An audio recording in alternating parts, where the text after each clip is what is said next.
जी अस्सलाम वालेकुम। ये जो मेरे पास आप गाड़ी देख रहे हैं ये होंडा अकॉर्ड है 2017 मॉडल। अब इसमें देखेंगे तो हमारा 4 नंबर जो सिलेंडर है 4 नंबर सिलेंडर है वो मिसफायर आ रही है और गाड़ी की आप स्पीड देख रहे हैं 35 से 40 के अराउंड है और आप देख रहे होंगे कि इसमें 4 नंबर जो सिलेंडर है वो मिसफायर कर रहा है। अब ये मिसफायर किस वजह से आया है? ये मिसफायर इस वजह से है कि गाड़ी कस्टमर ने वॉश कराई है और वॉश कराने के बाद अब इसमें मिसफायर आ रहा है। तो अब इसका तरीकाकार ये है कि आप इसका कॉइल और प्लग सबसे पहले चेक करें। आपको चेक कराया कि इसमें हमारा मिसफायर आ रहा है 4 नंबर सिलेंडर में, और इसका कॉइल और प्लग मैंने 1 नंबर पर एक की 4 नंबर पर भी की है, लेकिन एज इट सेम प्रॉब्लम है कि 4 नंबर का जो सिलेंडर है वो मिसफायर कर रहा है। अभी प्लग और कोयल हमारी ओके है। तो अब जो बाकी चीज़ है वो हमारी जी इसका इंजेक्टर है। तो इंजेक्टर खोलने के लिए ये आपको पता है कि इसका मैन्युफ्यूल जो है वो खोलना पड़ेगा। तो सबसे पहले आपने ये लोहे के ऊपर जो मैंने अभी खोली है ये आपको खोलनी पड़ेगी, और अभी इसका जो है ना वो इंटेक वगैरह निकालते हैं और फिर आपको चेक कराता हूँ कि क्या क्या चीज़ें आपको और खोलनी पड़ेंगी इसके इंजेक्टर निकालने के लिए। जी, तो इसके इंजेक्टर खोलने के लिए आपको मैन्युफुल मैंने दिखाया कि खोलना पड़ता है। तो इसका मैन्युफुल मैंने खोल दिया और ये इसके इंजेक्टर जो लगे हुए हैं ये इंजेक्टर हाई प्रेशर सेंसर जो है इंजेक्टर्स हैं, और ये GDA इंजेक्टर इसको कहते हैं, डायरेक्ट गैसोलीन इंजेक्शन सिस्टम। तो अब ये आप देख रहे हैं इससे हम इसको बाहर निकालते हैं और बाहर निकाल के मैं जो कंडीशन है आपको ये चेक कराता हूँ। देखें ये 2 नीचे नट लगे हुए हैं और ऊपर ये जो इसके आप देख रहे हैं ये 1 2 3 4 और 5 जो है वो इसके बोर्ड लगे हुए हैं। ये इसके मुकम्मल जो है वो फिटिंग है जो कि इसके मैन्युफ्यूल की मैंने आपको चेक करा दिया। अब इसके अलावा जो चीज़ है इसके अलावा हमारे इंजेक्टर्स हैं।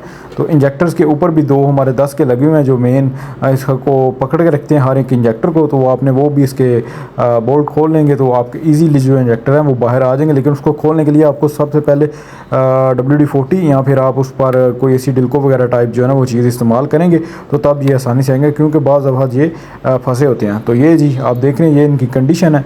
और हमारा प्रॉब्लम था ये जो इंजेक्टर मैं आपको चेक करा रहा हूँ 4 नंबर पर, और बाकी ये 3 इंजेक्टर हैं। तो इसको क्लीनिंग करेंगे और क्लीनिंग करने के बाद हम लगा के इसको चेक कराता हूँ आपको। रिंग आपने सबसे पहले इसके 3 रिंग आते हैं तो 3 रिंग आपने अलहदा कर लेने हैं। तो देखें ये मैंने इसकी क्लीनिंग कर दी है, अब ये बिल्कुल ओके हो चुके हैं जी। साफ़ मैंने आपको चेक कराया साफ़। अब मैंने जैसे इसको क्लीन किया वो हाई प्रेशर मशीन से क्लीन किया, वो मेरे पास नहीं थी, वो जिस कस्टमर की गाड़ी थी वो लेके आया और इसको क्लीन करा के लेके आया। नहीं तो वो भी मैं आपको उसकी चेक कराता कि कैसे इसकी क्लीनिंग करते हैं। तो वो इंशाल्लाह नेक्स्ट वीडियो में वो भी आपको चेक करा दूँगा। यहाँ पर मैंने सारे इसके सेलेक्ट किए हुए हैं इंजेक्टर्स। ये आप देख रहे हैं पहले गाड़ी 40 के ऊपर थी तो गाड़ी मिसफायर स्टार्ट कर देती थी और इसकी लाइट जो है वो ब्लिंक करती थी।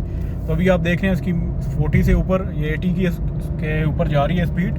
ये नीचे भी इसका मीटर है तो ये आप देखेंगे अभी अल्हम्दुलिल्लाह हमारी गाड़ी जो है वो 100 के ऊपर जा रही है।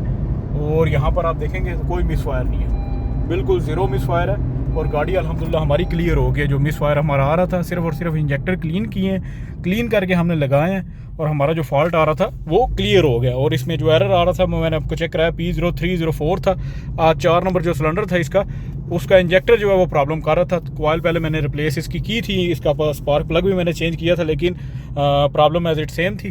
तो अभी मैंने इसका जो इंजेक्टर है वो क्लीन किया। तो अभी आप देख रहे हैं अल्हम्दुलिल्लाह हमारा जो एरर आ रहा था वो बिल्कुल ओके हो चुका है और गाड़ी आप देख रहे हैं कोई इसमें एरर नहीं है और साथ में इसके जो मिसफायर है वो बिल्कुल ओके हो चुका है। तो ये पेट्रोल गाड़ियों में ये 3 से 4 चीज़ें आती हैं। आपने इसका स्पार्क प्लग चेक किया, इसका आपने कोयल चेक की, अगर कोयल और स्पार्क प्लग इसका ओके है तो फिर इसका इंजेक्टर है, अगर इंजेक्टर इसका ओके है तो फिर इसका जो दूसरा है वो मैकेनिकल तो इलेक्ट्रिकल तो सॉरी इशू नहीं होगा, फिर उसका यहाँ उसका मैकेनिकल इशू आता है। अक्सर गाड़ियों में उसके हेड के अंदर प्रॉब्लम आता है, लेकिन नई गाड़ियों में इस तरह के इशू नहीं आते इंजन वगैरह में, अगर इंजन का काम ना किया हो।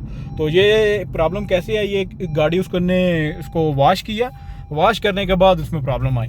तो ये अल्हम्दुलिल्लाह अभी गाड़ी ओके हो चुकी है। तो आज की वीडियो जी यहाँ तक ही थी। अगर वीडियो अच्छी लगी तो वीडियो को लाजमी लाइक करें। अगर आप चैनल पर पहली दफ़ा आए हैं तो चैनल को भी लाजमी सब्सक्राइब करें। इंशाल्लाह मिलते हैं नेक्स्ट वीडियो में। दुआओं में याद रखें। अल्लाह हाफिज़।